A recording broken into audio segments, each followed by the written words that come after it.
सादर जय जिनेन्द्र, जय पंच परमेष्ठी भगवान। बंधुओं,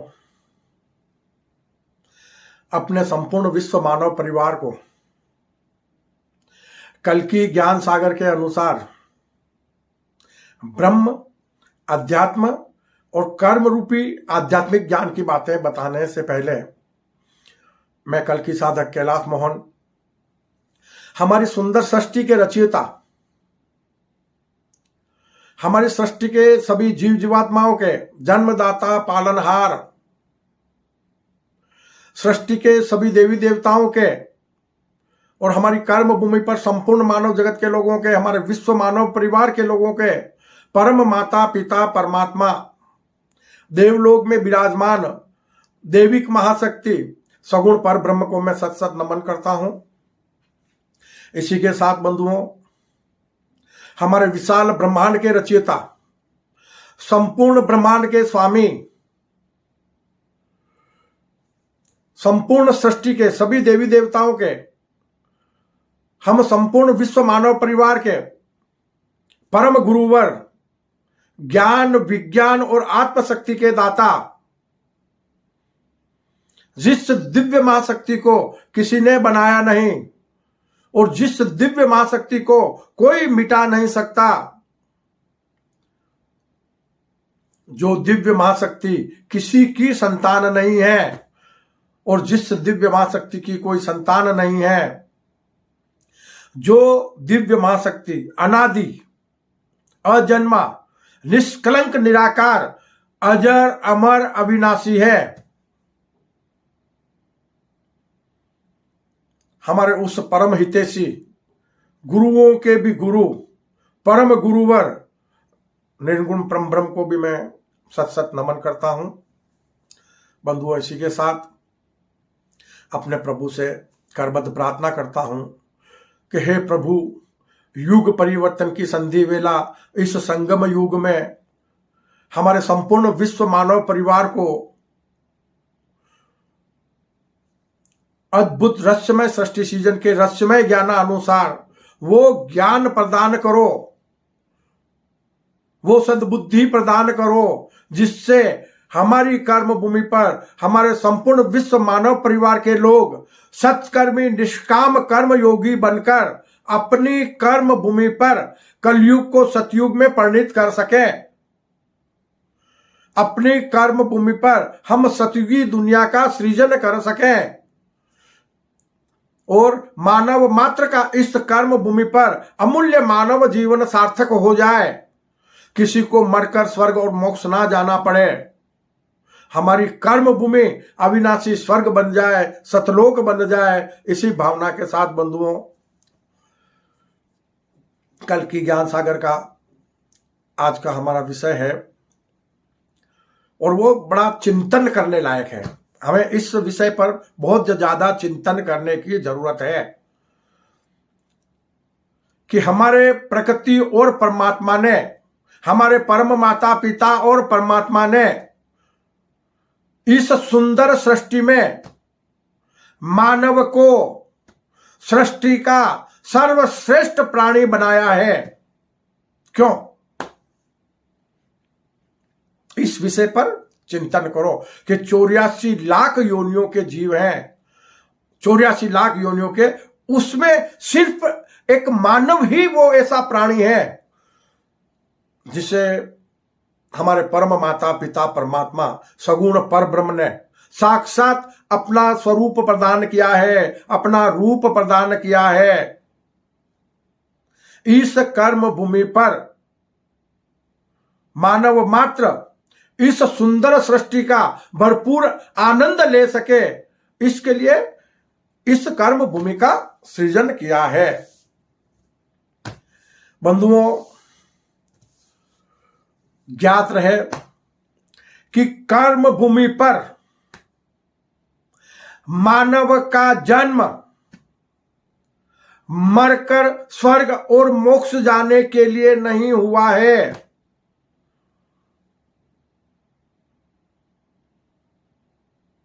हमारे कहीं आध्यात्मिक धर्म ग्रंथ ऐसे भरे पड़े हुए हैं जो संपूर्ण मानव जगत के लोगों को अनेक लोगों की बातें बताते हैं। वो लोग, कल की ज्ञान सागर कहता है कि आज तक किसी मानव जगत के लोगों ने तो उसे नहीं देखा है ना। आज तक कोई मानव तो स्वर्ग और मोक्ष में जाकर तो यहां नहीं आया है ना, कि उसने बोला भाई मैं स्वर्ग और मोक्ष में जाके आया हूं और वहां ऐसी ऐसी व्यवस्था है, तो आप भी इस तरह से जा सकते हो। ऐसा भी कभी हमारे इतिहास में हमें देखने पढ़ने को नहीं मिला।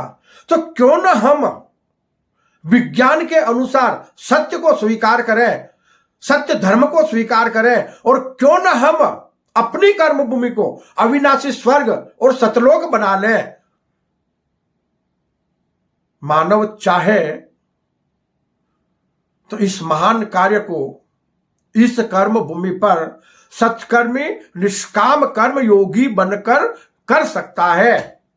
कर्म भूमि पर मानव का जन्म मरकर स्वर्ग और मोक्ष जाने के लिए नहीं, अपनी कर्म भूमि को अविनाशी स्वर्ग व सतलोक बनाने के लिए हुआ है।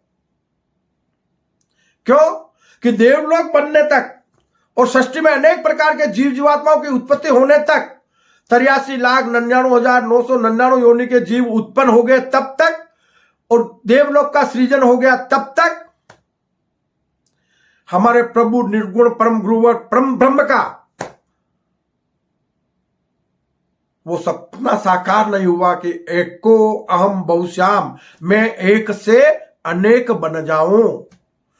तो यहां एक बार फिर मेरे संपूर्ण विश्व मानव परिवार के लोगों चिंतन करना कि हमारे परम गुरुवर परम ब्रह्म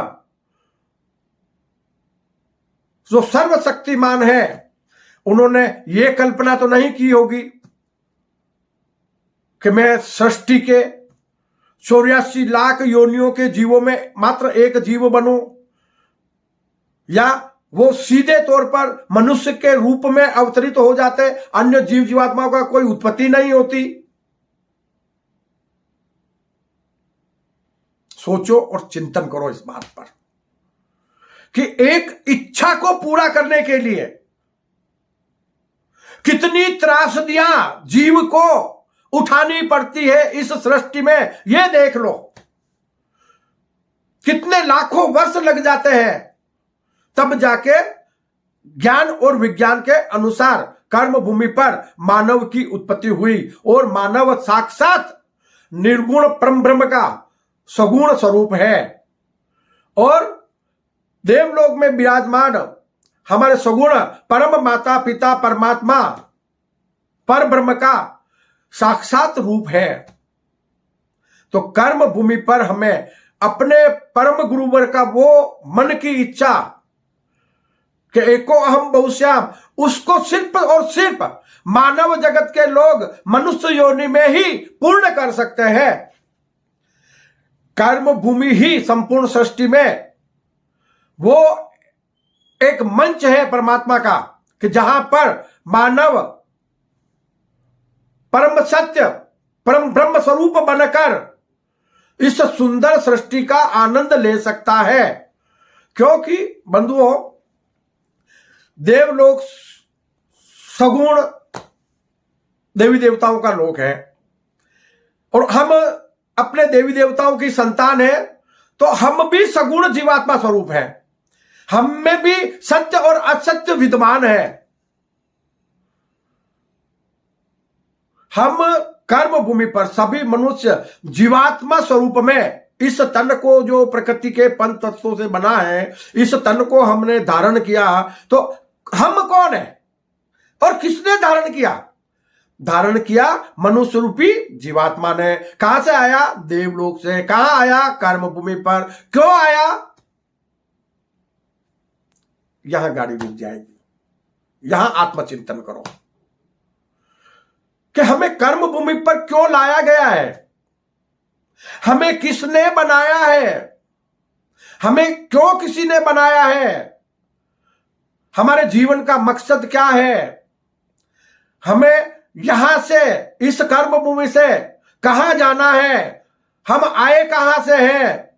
आप इन बातों पर चिंतन करो। ज्यादा नहीं तो 5 से 10 मिनट प्रातःकाल इस बात का चिंतन करो। आपके भीतर के द्वार खुलेंगे और जैसे सवाल आपके हृदय में प्रकट होंगे, प्रभु निर्गुण परम ब्रह्म अपने परम गुरुवर जो आत्मस्वरूपता में भीतर विद्यमान है, वो ज्ञान स्वरूप आपके हृदय में प्रकट होकर उन सवालों का जवाब देंगे। बड़ा आसान कार्य है, बस एक बार जुड़ो। बाहर प्रभु को नहीं ढूंढना है, प्रभु मानव मात्र के भीतर निर्गुण परम ब्रह्म अंशज के रूप में आत्मस्वरूपता में विद्यमान है और हम जिसके वंशज हैं वो जीवात्मा स्वरूप में विद्यमान है। क्यों कि हमारे परम माता पिता परमात्मा सगुण पर ब्रह्म है, निर्गुण नहीं है। अगर निर्गुण परम ब्रह्म हमारे परम माता पिता परमात्मा होते तब तो फिर कोई बात ही नहीं होती। क्यों कि हम तो निर्गुण स्वरूप ही पैदा होते हैं इस कर्म भूमि पर, हम पाप कर्म करते ही नहीं, हम मोह माया में फंसते ही नहीं। तो ये अद्भुत रहस्यमय सृष्टि सृजन का रहस्यमय खेल चल रहा है कि हम इस खेल को समझकर इस कर्म भूमि पर अपने अमूल्य मानव जीवन को सार्थक बना ले। कर्म भूमि पर संपूर्ण मानव जगत के लोगों का, हमारे संपूर्ण विश्व मानव परिवार के लोगों का बस एक ही मकसद है प्रकृति और परमात्मा के लिए कि हम इस कर्म भूमि पर जीते जी इसी तन में रहते हुए सत्कर्मी निष्काम कर्म योगी बन जाए। इस मायावी देह भाव से छूटकर अपने भीतर सगुण जीवात्मा स्वरूप को त्याग कर हम विराट आत्म स्वरूप जीते जी इस कर्म भूमि पर बन जाए। तो बंधुओं, जब हमारे संपूर्ण विश्व मानव परिवार के लोग सिर्फ ये 2 कार्य कर लेंगे, कितने बहुत ज्यादा कार्य नहीं है और न ही बहुत ज्यादा मुश्किल कार्य है, बहुत सरल कार्य है और आसानी से सभी लोग हम कर सकते हैं। और वो है सत्कर्म और सेवा रूपी मानव धर्म को स्वीकार करना और कर्म भूमि पर शाश्वत सुख को पाने के लिए निष्काम कर्म योगी बन जाना। निष्काम कर्म योगी बनने का मतलब हम जो कर्म कर रहे हैं उसमें हमारा अपना कोई भी स्वार्थ नहीं है, उसको बोलते हैं निष्काम कर्म योगी। जैसे राम रहीम, ईसा, गुरु नानक, बौद्ध, महावीर, कृष्ण, कबीर, ऐसे बहुत महान हमारे विद्वान लोग हुए, धर्मगुरु हुए, वो निष्काम कर्म योगी बनकर हमें कर्म करने का ज्ञान दे सके। बिना निष्काम कर्म योगी बने कोई कर्म करने का ज्ञान नहीं दे सकता अगर उसके मन में स्वार्थ है। और वो ज्ञान मानव जगत के लोगों के हृदय में आत्मस्वरूपता प्रकट नहीं कर सकता है। क्यों कि जब तक कोई कर्म योगी, निष्काम कर्म योगी नहीं बन जाता है और मोह माया से लपेटा रहता है तो वो भला दुनिया वालों को क्या माया छुड़वाएगा। जैसे वर्तमान समय में काल दोष के कारण हम सब लोग देख रहे हैं, हम सब लोग काल दोष के कारण देख रहे हैं कि आज हमारी कर्म भूमि पर धर्म की प्रभावना करने वाले कई साधु संत ऐसे हैं जो कथाओं के नाम पर भक्तों से लाखों रुपया ऐंठ लेते हैं। क्यों भाई? आपने ज्ञान खरीदा है कहीं से क्या? प्रभु तो हमारे हृदय में ज्ञान निःशुल्क देता है और भगवे कपड़े पहनकर और प्रभु के नाम पर धर्मगुरु बनकर और माया में खुद को लपेटे हुए हो, तो फिर इस कर्म भूमि पर धर्म के प्रति ग्लानि नहीं बढ़ेगी तो फिर और क्या होगा? क्यों कि अज्ञानतावत संपूर्ण मानव जगत के लोग इस नश्वर भौतिक शरीर के बनकर जीवन भर इस नश्वर भौतिक शरीर के लिए कर्म कर रहे हैं। तो जब इस नश्वर भौतिक शरीर के लिए कर्म कर रहे हैं तो वो इस नश्वर संसार से बाहर निकलेंगे कैसे? हमें तो नश्वरता से मुक्ति पाना है ना। हमारे इस तन को हमें अजर अमर अविनाशी बनाना है। तो कब बन सकता है? अजर अमर अविनाशी सिर्फ एक आत्मा है जो हमारे निर्गुण परम ब्रह्म स्वरूप है। तो हम अगर आत्म स्वरूप बन जाएंगे तो हमारा जन्म मरण इसी कर्म भूमि पर मिट जाएगा। इतिहास गवाह है कि सतयुग में कर्म भूमि पर इंसान की हजारों वर्ष की उम्र होती है, निरोगी काया होती है। वो विराट आत्मस्वरूपता में जीवन यापन करते हैं। कब? सतयुग में। किसी के प्रति कोई भेदभाव नहीं होता, किसी के प्रति कोई नफरत नहीं होती। तो बाबा उसके लिए तो यह सुंदर सृष्टि का सृजन हुआ है ना, कि मानव परमात्मा स्वरूप है, तो फिर परमात्मा स्वरूप बनकर जीवन यापन करे। प्रभु ने 84 लाख योनियों के जीव बनाए, उसमें 83,99,999 योनि के जीव प्रकृति और परमात्मा से जो भी कहीं कुछ मिला खा पी लेते हैं और धरती माता की गोद में शयन कर लेते हैं। उनके अपने जीवन का कोई मकसद नहीं है। ये तो हम सब आंखों से देख रहे हैं ना, कि कैसे वो इस कर्म भूमि पर अवतरित होते हैं और कैसे वो मिट जाते हैं। उनको कुछ मिल रहा है क्या? अगर कुछ प्राप्त कर सकता है तो सिर्फ एक मानव कर सकता है, और कोई भी अपने जीवन में खुशियां हासिल नहीं कर सकता। एक दिल से खुश होकर मुस्कुराने का अवसर, होठों से मुस्कुरा सकता है, वो एक मानव है। तो उसको परमात्मा ने मुस्कुराने की शक्ति दी है। अपने मन के विचार अपने होठों से, अपने जुबान से बोलकर व्यक्त कर सकता है, वो सिर्फ एक मानव है, जिसे वो शक्ति परमात्मा ने मानव को दी है।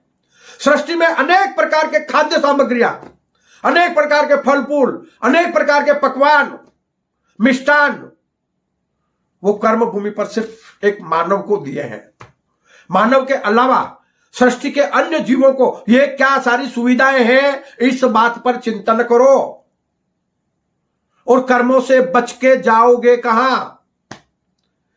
मिट्टी में मिल जाओगे, और मिट्टी में मिलने के बाद बार बार इस कर्म भूमि पर आपका अवतरण होता रहेगा और दुख सुख के सागर में गोते खाते रहोगे। इसीलिए हमारे धर्म ग्रंथ कहते हैं कि विराट आत्म स्वरूप बनकर शाश्वत सुख को प्राप्त कर लो। शाश्वत सुख एक ऐसा सुख है कि जो मानव को मानव से महामानव बना देगा, परमात्मा स्वरूप बना देगा। क्यों? कि उसमें कुछ भेदभाव रहता ही नहीं है। तेरे मेरे के भाव ही नहीं होते, मैं सबका हूं और सब मेरे हैं। तो मानव मात्र को इस बात पर चिंतन करना होगा कि हमें प्रभु ने बनाया क्यों, तो आपको अपने भीतर से जवाब मिलेगा। कल की ज्ञान सागर कहता है ना कि कहां से तुम आए हो, अरे कहां से तुम आए हो, कहां तुमको जाना है जी, पता नहीं कब किस जगह मर जाना है। अरे जिसने बनाया तुम्हें, अरे जिसने बनाया तुम्हें, उसको तो जाना नहीं, धर्म कर्म की बातों को तुमने कहां जाना है। अरे इतना तो मान लेना, यह है प्रभु का कहना कि खाली हाथ आए हो जी, खाली हाथ जाना है। अरे माटी के पुतले हो तुम तो, अरे माटी के पुतले हो तुम तो, माटी में मिल जाना है। तो बतलाओ जग से क्या साथ लेकर जाना है, बतलाओ जग से क्या साथ लेकर जाना है, बतलाओ जग से क्या साथ लेकर जाना है। बंधुओं, इस बात पर चिंतन करो कि प्रभु ने हमें कर्म भूमि पर अवतरित किया है, अपना स्वरूप प्रदान किया है, अनेक प्रकार की सुख सुविधाएं जो प्रदान की है, अनेक प्रकार के खाने पीने के लिए पकवान प्रदान किए हैं। तो प्रभु का मकसद क्या है कि हम इस कर्म भूमि पर विराट आत्म स्वरूप बनकर अपने अमूल्य मानव जीवन को सार्थक बना लें, तो मरकर किसी को स्वर्ग और मोक्ष नहीं जाना पड़े।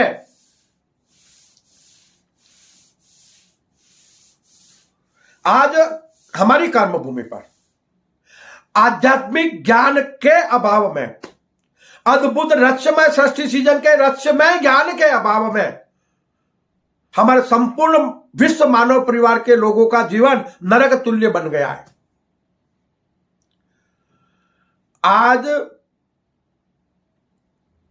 हमारी कर्म भूमि पर, हमारी धरती माता पर पाप का बोझ इतना बढ़ चुका है कि पता नहीं कब प्रकृति और परमात्मा को विकराल रूप धारण करके और ऑल डिलीट मार देना पड़े।